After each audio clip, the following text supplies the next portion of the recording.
Lord, give me chastity, but not yet. St. Augustine of Hippo is perhaps the most influential Christian of all time. He authored the book City of God, which serves as a scathing critique of the Roman cultural and political system at the time. His other book, On Free Choice of the Will, is often recognized as the best solution to the problem of evil. But despite how much I love both of those books, I'm not going to talk about either one of them today. Instead, I'm talking about a book far more personal. That is his book, Confessions. Confessions is in part an autobiography, but it also has deep theological importance as well.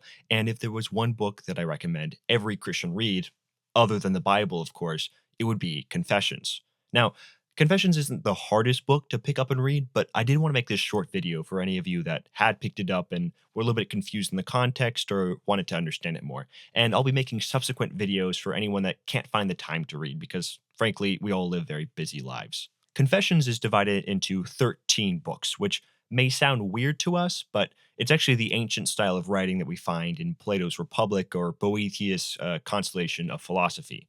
The first 10 go over Augustine's life and his eventual acceptance of Christianity, while the last three serve as a dissection and retelling of the book of Genesis. I really think about these books as individual chapters, and I think they serve well as that. St. Augustine of Hippo was not a Christian for the majority of his early life, despite reading the Bible for the first time at the age of 18 and 19. The reason he rejected Christianity at first was both because of philosophical reasons and because he saw the Bible as inferior to the works of Cicero, which I find really interesting because right now I'm taking a Latin class where we are both reading the Vulgate and Cicero in its original Latin. And it is true that Cicero's writing is much more complex, much more dense, but this is a decision that St. Jerome made on purpose so that the Latin Vulgate was accessible for anyone who could read, not just scholars.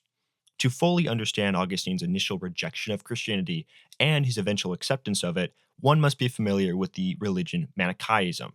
Now, I'm not going to explain the full religion here. I'll be giving more just the bare bones, but here's what you need to know. The founder, Mani, was born in a Christian sect, and he saw himself as the figure Jesus talked about in John 14:16, where he says this, "And I will ask the Father, and he will give you another advocate to help you and be with you forever, the Spirit of truth." Now, today, Christians recognize that Jesus is talking about the Holy Spirit, but at the time, there wasn't this really good formulation of the Trinity, and so people all around were claiming to be the next advocate of Jesus, Mani being one of them. But more than this, Mani claimed to be the final prophet sent by God, the others being Buddha, Zarathustra, and of course, Jesus Christ. The core tenet of Manichaeism was that there are two supreme deities, one of good and one of evil. While the good deity is very powerful, he is not omnipotent, nor did he make the physical world. And so evil exists as a result of the good deity's inability to get rid of it.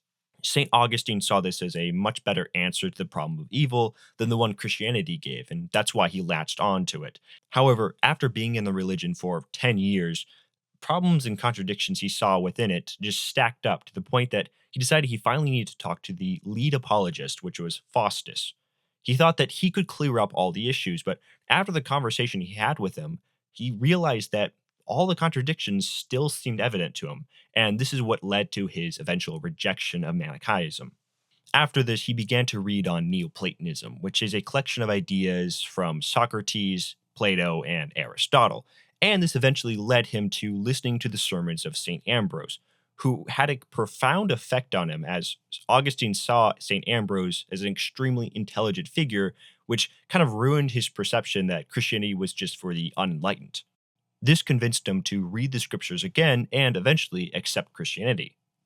As part of his acceptance, he sought fit to confess his sins before God, which is what this book is. It's why it's titled Confessions. It's similar to Meditations by Marcus Aurelius in the way that it's not really written for the audience, but more letting the audience see his inward thoughts. The sins he confessed are too numerable to list, but the big ones are his pride, his lust, and his doubt. And more than just confessing them, he practices severe introspection to try to find why he and many other humans do these sins. By doing so, he sets up very important ideas such as the restless heart, privation theory, and original sin, which would later influence all of Christianity, especially figures like Thomas Aquinas in his book Summa Theologica. In my eyes, when it comes to theology, Augustine is the cornerstone, and no place is a better introduction to him than his own Confessions.